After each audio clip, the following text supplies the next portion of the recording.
Life isn't always fair, and it seems as if Gina Johnson was dealt a tough hand. But I have over 30 disabilities. I have Asperger's syndrome, cerebral palsy, I have bipolar disorder.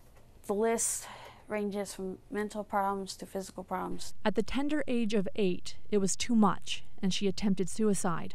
Luckily, my mom got me into a psych ward to help me, and as much as I regret doing that, I think it was the right thing because it set me on the path to doing what I'm doing.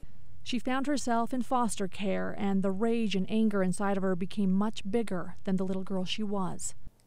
I was put into foster care because I was so angry.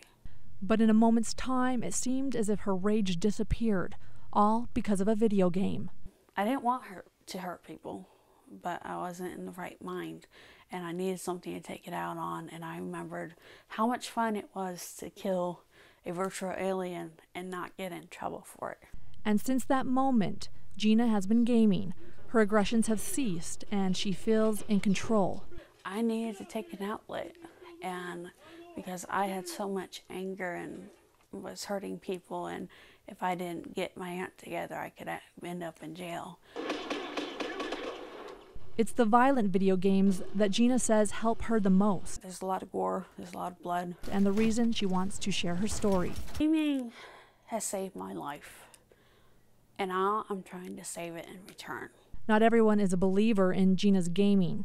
Tammy Jones, president at Idaho Behavioral Health, who has not met Gina, has concerns. What happens on the day that the power goes out and she can't play her video game, or the day that the TV breaks and the family doesn't have enough money to buy a new TV? If you didn't have the video games right now, would you start being aggressive? Yes. Right now, it's meeting her needs, but it's meeting her needs in a way that isn't addressing the underlying causes. It's only a problem if you're not responsible. When you hear stories about school shootings and they find out that this person played violent video games all the time, how does that make you feel? Games are harmful if you are not responsible. Responsible parenting. My grandma knew what was in the games. She knew that she would have to make sure that it wasn't affecting me as much.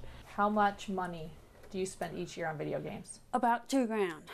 Batman is always very good for that. Eric Bargewell is manager of GameStop in Boise and Gina's friend. Psychiatrists will recommend like this game called God of War to take out their anger, but in a game form instead of in real life. He's a gamer, but he's also a parent. I'm really watching what's coming into my house and what I'm playing on my TV. Because there are some games with some very, very violent graphic images, very just adult content. So at 8.5, who would buy your games? My grandma would come with me, and he would always buy the games, and we would dedicate resources. Gina's determined to continue her gaming activism. She's writing a book, Why I Game, and is currently looking for funding for her project. I want to write this book. I want to start an advocacy group, and I want to educate people. Her message is consistent. Gaming is my passion. Gaming has been my life. Gaming saved my life.